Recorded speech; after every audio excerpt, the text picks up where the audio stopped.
Greetings, loyal viewers, and welcome to another Spyro commentary. And this one is a doozy, where we finally got actual gameplay footage from Spyro 2. More specifically, Idle Springs. And as you can see there, he's doing a cute little cat-esque animation. I can see these people have been taking some cue from Toothless from How to Train Your Dragon, if I do say so myself. So from the very beginning, I can safely say that this looks really good. Then again, with all things considered, with what we've seen up to this point, that really doesn't come across as too surprising. I'll talk a little bit more about the text here in a bit, but overall, this looks really good. I like the updated look of not only the foremen, but the idols themselves. They look really cool. Cartoonish, yet still menacing. I like it, and their spirit particles flying out to the arches, the superpower arches. I also like the update to how the foremen break the locks off the gates, or doors, I guess. And the water looks really cool there. He's floating and he's swimming. Immediately, one of my only problems so far, minor problems I should say, is with the underwater swimming animation. It's not as graceful as it was in the original, and it's a little stiff, but I'm going to emphasize this right now.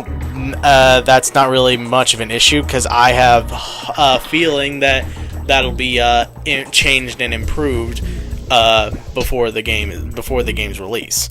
And now we're about to begin the puzzle challenge in this level, starting with Foreman Bud. Something I actually didn't realize till I actually watched this, funny enough, was the fact that all of the foremen that you talk to in this game have names that start with the letter B. I don't know why it took me this long to figure that out, but there you go. And kickstarting the challenge here.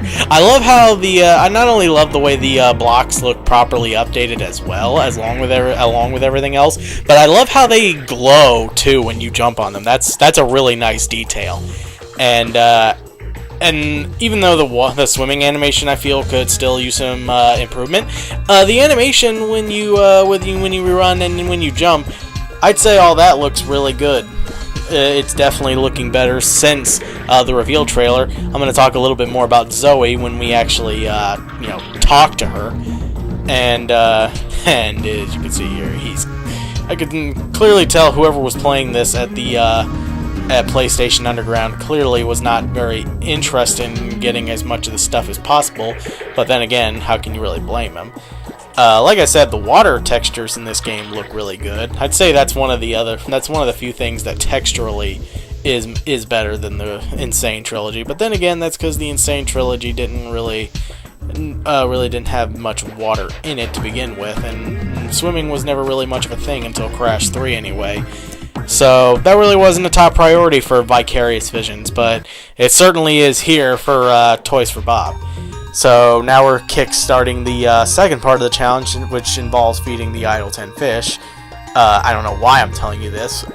We've all played in the second game so much that I might as well just not talk about that kind of stuff, but instead talk about how the way the mission looks in the Reignite Trilogy.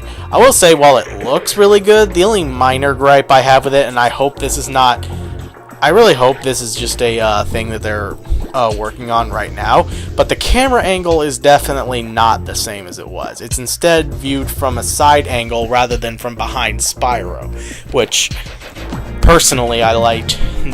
Personally, I think it being behind Spyro worked more to the challenge's advantage.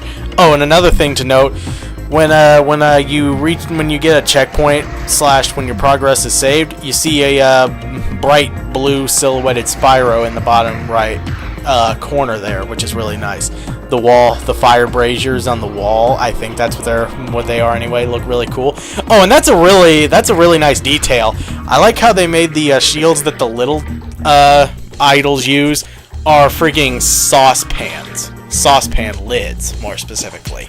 And that's a really nice detail, seeing as how they're using flaming hot food as weapons. So I thought that was a really nice touch. And once again, I really like the design of the freaking idols. They look good. Even the running animation, I personally don't think is too bad, though I think could maybe use a couple more tweaks. So now getting here with Zoe here. Her design is really good. I really like it a lot. The only minor problem, I don't know if this is just because of lighting. Then again, you're in a not very well lit little building in there. But the colors on her is a little too muddy. I think, again, that could just because of lighting and the fact that, again, this game's not 100% finished.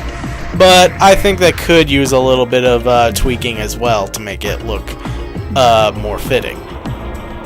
Oh, and you may have also noticed by this point the gem counter has been improved to the standard of the original as well, and that the counter, depending on what and how many gems you pick up, instead slowly, gradually goes up to the amount that you get, instead of just, yeah, like right there. That it really goes to show that not Vicarious Visions. Sorry. This in some ways just looks similar enough to the Insane Trilogy that I get those two mixed up sometimes, even though they both technically worked on it, and Toys for Bob did the Nintendo Switch port. But that's beside the point.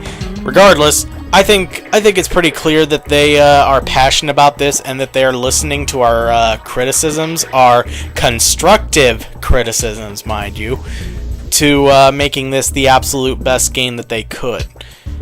And I really do applaud them for that. So, we're about to approach the third part of the puzzle challenge right about here. I do like the way that the colors on the shapes on the blocks glow and pop out a bit more. And speaking of colors, I want to go ahead and get this out of the way now because it's going to bother me a little bit. Well, not that it's a problem with me, but it's certainly been a problem with some people, and that's both the sunset colors in this level and the color of the skybox. Now, frankly, I'll just be honest, I never really had much of a problem with the way the skybox looks. Now, the only minor gripe I would personally have is that maybe the walls are just a little bit too tall. The walls that border around, like the mountains and the buildings that border around the skybox, are a little taller in this than they were in the original, which makes it a little harder to see the skybox. But from what I can see, and it's not too hard to see, admittedly, it looks really good, in my opinion. I think it looks fine. And keep in mind, Idle Springs did have a sunset look to it and whatnot.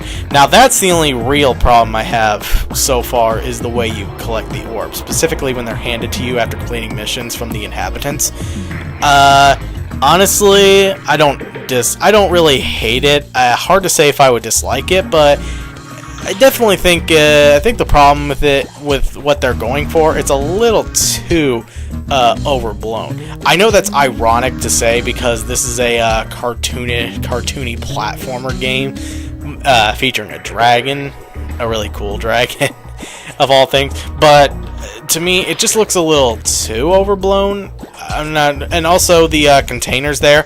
With the regular containers, I like the way they updated them. They went from having a wicker sort of handcrafted look to now a more clay pottery sort of thing. But the metal containers, I think, are a little bit glossy. Like, if that's even the right word I'm thinking of. Maybe they're just a little too shiny and bright that they kind of stick out a little bit. I'm thinking that's one of the few things that I think needs to be worked on a little bit more before the game comes out this September. Overall, I think this is really good. I love the level of detail. I love that you can clearly see a lot more on the mountains now.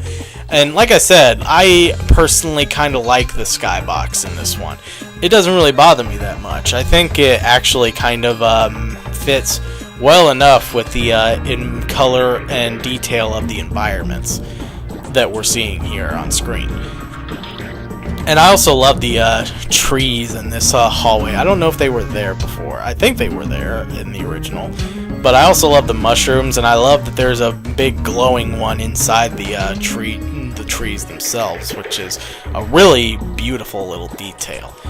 And like I said, I think his walking, running, and even his jumping animation has been improved more than it was since the reveal trailer.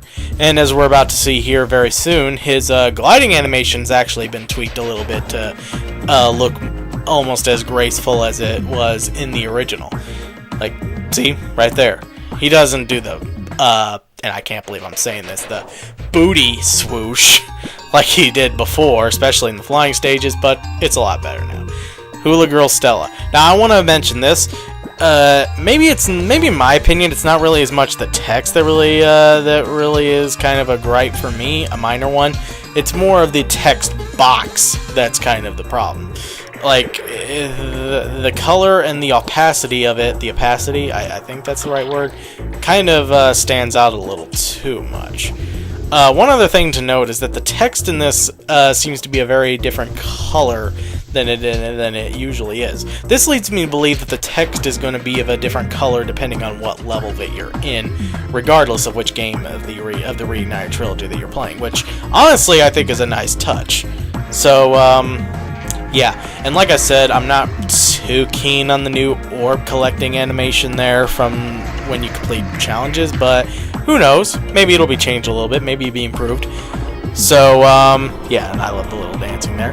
So I'm gonna go ahead and replay a little bit after seeing that cute little animation there.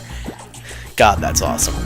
So, overall, I'm incredibly optimistic of the Reignited trilogy at this point, and it's only 2 months away from now. Hard to believe it's already been like 3 months, I think, since the game was first announced. And the fact that we're now this much closer to getting it just blows me away. And with how much we've seen thus far, I am absolutely psyched to finally get my hands on it. And you can bet your bottom dollar I'm getting it on day freaking 1. Because I love Spyro, and I also love Crash Bandicoot, and it's great that we're finally getting remakes of both of some of my beloved childhood classics, as well as everyone else of my age, to finally get remakes of our childhood nostalgia. So, not really much else I could say here.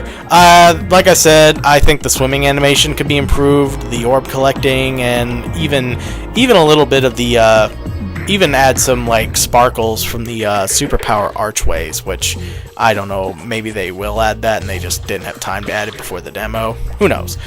So, that's about all I have to say. I'm King Gargantuous, and I'll see you all next time.